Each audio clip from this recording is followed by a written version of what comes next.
The landing site the Americans chose was through the mountains out in the flat remote desert beyond, 10 miles from habitation, but across it runs a road upon which perhaps a dozen vehicles pass each hour. We travelled, as did the only Iranian witnesses to what happened last Thursday night, by bus. 2 or 3 buses a day run the 14 hours from Tabas to Yazd. The Americans seem not to have anticipated that one would pass whilst they were here. The passengers arrived before the rescue attempt burst into flames. They were ordered from their bus around 9:30 in the evening and were then to observe at close quarters what the world has argued about ever since. The helicopters appear to have landed first. 6 of them, no evidence of more. Beside each, a telltale stack of empty cans revealed that their occupants had had time for a meal. Inside the belly of one helicopter that remained intact, guns, bullets, first aid, camouflage, radio equipment. Outside, refueling pumps, but no sign of lights to guide other craft down. After the helicopters had landed, but before the inferno, a tanker moved towards the landing site. We met its driver, who we found inspecting what had been his vehicle. He explained he'd been driving when he heard a gunshot, felt the bullet hit his tanker. Then something hit his front wheels and he stopped.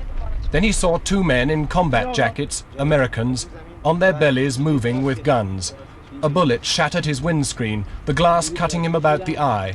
He jumped from the tanker as it burst into flames. It appears he had met an American outpost several hundred yards from the landing site. They'd sought to use his flaming truck as a roadblock to discourage other traffic.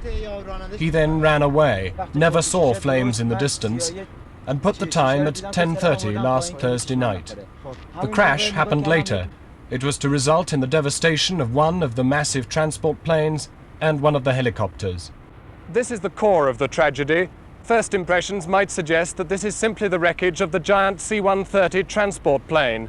But this is the entire rotor assembly of one of the American helicopters that were involved in the rescue attempt. It was parked over here, and it was when it took off on a mistaken bearing that it sliced into the Hercules plane. That, at least, is the version that has flowed from America in the past few days. But a combination of factors that we found suggested the possibility that the Hercules had in fact ploughed into the helicopter. The ruts left behind in the aftermath of landing appear to have swerved to miss another helicopter. The reverse thrust of the plane's huge propellers blowing sand forward around the cockpit in pitch darkness may have persuaded the pilot that he'd passed the last helicopter. The propellers on the impact side are in smithereens, as if they hit something static whilst still in motion. Yet the helicopter blades are practically intact, suggesting they were not rotating. The molten aluminium marked the intense heat of the blaze which followed, so intense that no American could get near to drag clear the bodies in the wreckage. The strong implication that this plane had brought the helicopter's lifeblood, without which now the mission was doomed: the fuel.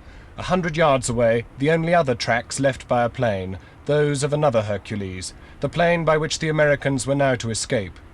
There was no sign that any other craft landed. Only 2 planes and 6 helicopters here then. So what happened to the others? Did they land elsewhere? Amid frantic moves to leave, the Americans splashed jet fuel on their grounded craft. They fired into some of them. 3 caught fire and were totally destroyed. 2 survived. 1 was even started by the Iranians themselves late last night. The bus people they let go. These terrified country folk fled the blaze, their worldly possessions left in a heap beyond the carnage.